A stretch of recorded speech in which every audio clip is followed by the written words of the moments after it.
Ce 14 octobre, dans une relative indifférence dans nos régions, la Chine lançait sa toute première mission d'observation du Soleil.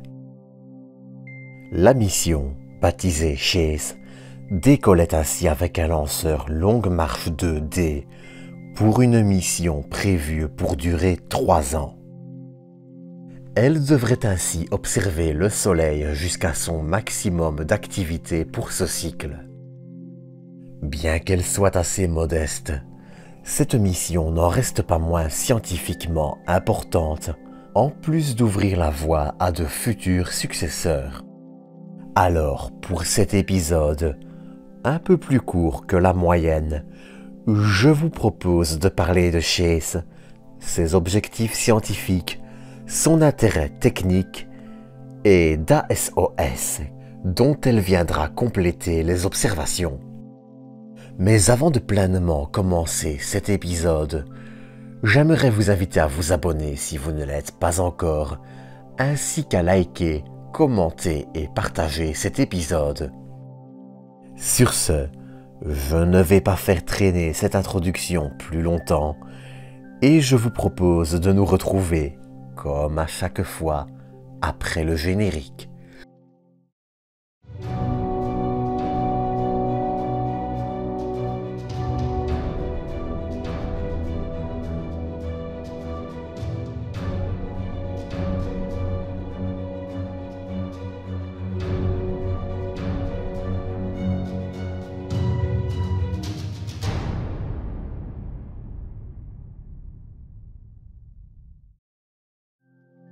Pour commencer cet épisode, laissez-moi vous présenter CHASE. CHASE, pour Chinese H-Alpha Solar Explorer, est une petite mission d'observation du Soleil de seulement 500 kg. CHASE est en effet une mission assez modeste. Bien qu'elle soit la première mission d'observation du Soleil lancée par la Chine, elle n'est en effet pas la première sélectionnée. Ce titre revient à ASOS, une autre mission chinoise d'observation du Soleil qui devrait décoller en 2022 et fait, elle, environ 1 tonne. ASOS devrait en effet embarquer 3 instruments majeurs pour une charge utile scientifique totale d'environ 220 kg. La mission sera donc équipée de l'instrument Full Disk Vector Magnétographe, dont le travail sera de cartographier le champ magnétique de la photosphère qui est, pour faire court, la surface visible du Soleil, celle que vous voyez par exemple dans un télescope ou à l'œil nu, comme sur cette photo. Je précise quand même que regarder le Soleil à l'œil nu est tout sauf une bonne idée. Mais cet instrument n'est pas non plus le seul, puisqu'il sera en effet rejoint par 2 autres. Le second, c'est la caméra HXI, pour Hard X-Ray Imager, qui pourra photographier le disque solaire complet dans les rayons X, même s'il sera optimisé pour photographier les éruptions solaires. Enfin, le trio d'instruments sera complété par un ensemble de 3 télescopes LST pour Lyman Alpha Solar Telescope. Et là, il va falloir parler de Lyman Alpha et d'hydrogène. Pour rester dans le simple, la série de Lyman Alpha correspond aux transitions électroniques de l'atome d'hydrogène de son état excité à son état normal. Sans faire trop technique, ces 3 télescopes permettront d'observer, chacun ayant son rôle, la couronne du Soleil en s'aidant d'un coronographe pour masquer le disque solaire, bien plus lumineux, le disque solaire en lumière blanche à des fins de calibration et le disque solaire dans son ensemble. L'utilisation de télescopes centrés sur la série de Lyman Alpha, qui permet donc d'observer les différents niveaux d'énergie de l'hydrogène, permettront ainsi de mieux comprendre l'évolution des éruptions solaires, mais aussi et surtout de déterminer les relations entre son champ magnétique et les éruptions, ainsi qu'entre son champ magnétique et les éjections de masse coronale. Pour encore une fois faire simple, les éjections de masse coronale sont des éjections qui viennent de la couronne solaire, cette couche supérieure de son atmosphère qui s'étend sur plusieurs millions de kilomètres. Il faut ainsi les différencier des éruptions qui, elles, se produisent à la surface du Soleil au niveau de la photosphère.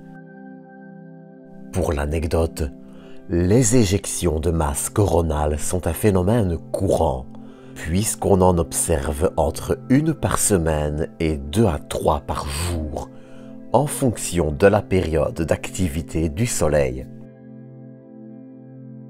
Tant que l'on est dans les termes solaires, n'hésitez pas à me dire en commentaire si un épisode sur ce dernier vous intéresse. Enfin, pour terminer, ASOS devrait aussi permettre de mieux comprendre les relations entre les éruptions solaires et les éjections de masse coronale. Car si les deux sont souvent liés, il arrive également que l'une puisse se produire sans l'autre. Et de ce côté-là, il faut l'avouer, il y a encore beaucoup de questions qui restent sans réponse. Pour terminer avec elle, ASOS trouve ses origines en 2010, et ce, dans le projet de mission conjointe entre la Chine et la France, SMESE. Mais ASOS, qui devrait décoller l'année prochaine, est complétée par une autre mission, CHASE. CHASE est, cependant, une mission bien plus modeste. Avec sa masse d'à peine 500 kg, elle n'embarque qu'un seul instrument, HIS, un spectrographe imageur capable d'observer le Soleil en H-alpha, ray d'émission qui correspond à l'hydrogène, et au fer 1.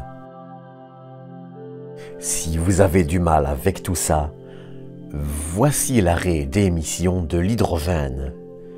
L'H-alpha correspond à la raie rouge, à droite.